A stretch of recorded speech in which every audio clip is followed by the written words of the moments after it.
Hello నమస్తే. ఇప్పుడే దళపతి విజయ్ నటించిన లేటెస్ట్ మూవీ ది గోట్ చూసి రావడం జరిగింది. ఈ మూవీ ఎలా ఉందో ఒక్క ముక్కలో తెలుసుకుందాం. ఇక ఎండెప్త్ స్టోరీలోకి వెళ్తే, గాంధీ అనగా విజయ్ తన టీం అనగా సునీల్ అనగా ప్రశాంత్, అజయ్ అనగా ఆర్జల్, కళ్యాణ్ సుందర్ అనగా ప్రభుదేవ తో కలిసి టీమ్ టెర్రరిస్ట్ స్క్వాడ్ గా స్పెషల్ మిషన్స్ చేస్తూ ఉంటారు. ఈ విషయం వాళ్ళ ఇళ్లలో కూడా తెలియదు. అనుకోకుండా థాయిలాండ్ లో జరిగే ఒక మిషన్ కి గాంధీ తన భార్య అనగా స్నేహ కొడుకును తీసుకొని వస్తుంది. ఆ సమయంలో అటాక్ జరగటం, తానేం చేస్తున్నాడో తన భార్యకు తెలవటం, కొడుకు తప్పిపోవటం జరుగుతుంది. అయితే తన కొడుకు యాక్సిడెంట్ లో చనిపోయారని అందరూ అనుకుంటారు. దీంతో ఆ ఫీల్డ్ కు దూరమయ్యి భార్య కూతురికి దూరంగా బతుకుతూ ఉంటాడు గాంధీ. 16 ఏళ్ల తర్వాత జాబ్ పర్పస్ మీద రష్యా వెళ్లి వస్తున్నా అక్కడ చిన్నప్పుడు చనిపోయాడనుకున్న తన కొడుకు కలుస్తాడు. చిన్నప్పుడే చనిపోయాడనుకున్న తన కొడుకు జీవన్ మళ్ళీ తిరిగి ఎలా వచ్చాడు?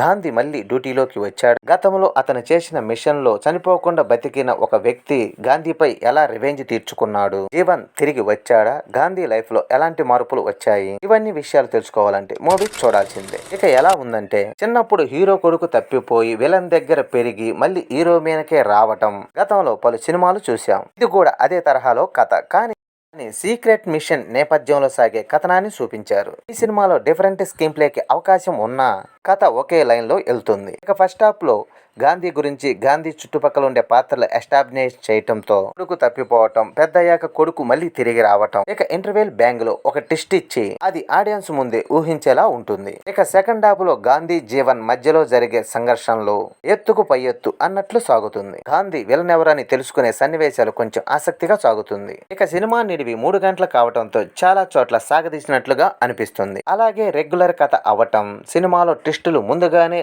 ఆడియన్స్ ఊహించేలా ఉండటం సినిమాలో క్రికెట్ ఫ్యాన్స్ కి, ముఖ్యంగా ధోని ఫ్యాన్స్ కి మంచి గిఫ్ట్ ఉంటుంది. ఈ సినిమాలో తండ్రి కొడుకులు కొట్టుకోవటం సీన్లు చూస్తే చాలా సినిమాలు గుర్తొస్తాయి. కొన్ని సీన్లు తప్పితే విజయ్ ని ఫుల్ లెంత్ క్యారెక్టర్ లో ఈ ఏజెంట్ గా చూస్తే పర్వాలేదనిపించింది. ఇక క్లైమాక్స్ లో ఓ పక్క క్రికెటర్ గా, ఓ పక్క యాక్షన్ సీన్లు కంపారిజన్ చేస్తూ చూపించే విధానం బాగుంది. ఇక నటీనటుల పర్ఫార్మెన్స్, విజయ్ గురించి కొత్తగా చెప్పాల్సిన అవసరం లేదు. ఎలాంటి ఆఫీసర్ క్యారెక్టర్లైనా విజయ్ అదరకొడతాడని తెలిసిందే. ఇప్పుడు 2 పాత్రల్లో మెప్పించాడు, కానీ కామెడీ ఎమోషనల్ సీన్ లో మాత్రం విజయ్ ఎప్పుడు చేసే ఓవర్ యాక్టింగ్ తోనే కానిచ్చాడు. ఇక స్నేహ ఎమోషనల్ గా మెప్పించింది. ఇక హీరోయిన్ మీనాక్షి చౌదరి ఒక పాటకి కాసేపు కనిపించడానికే. ఇక ప్రభుదేవ, ప్రశాంత్, జయరాము, అజ్మీరు, వైభవ, లయ మిగిలిన నటీనటులు వాళ్ళ పాత్రలో వాళ్ళు బాగా మెప్పించారు.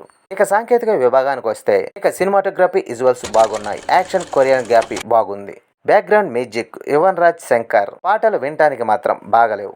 కథనం పాతదే అయినా దర్శకుడు వెంకట ప్రభు ఇప్పటికే తన సినిమాలతో మెప్పించాడు. ఈ సినిమా కూడా డైరెక్టర్ గా సక్సెస్ అయ్యాడనే చెప్పాలి. డి ఏజెంట్ టెక్నిక్ గతంలో కొన్ని సినిమాలతో పోలిస్తే ఈ సినిమాలో బెటర్ అని అనిపిస్తుంది. ఇక నిర్మాణ విలువలు ఎక్కడ సినిమాకి కాంప్రమైజ్ కాకుండా బాగానే ఖర్చు పెట్టారు. మొత్తానికి the getters of line time, తండ్రి కొడుకుల వార్ ఈ సినిమా విజయ్ ఫ్యాన్స్ కు మాత్రమే నచ్చుద్ది. మిగిలిన వాళ్ళకు మాత్రం సాగదీసినట్లుగా అనిపించుద్ది.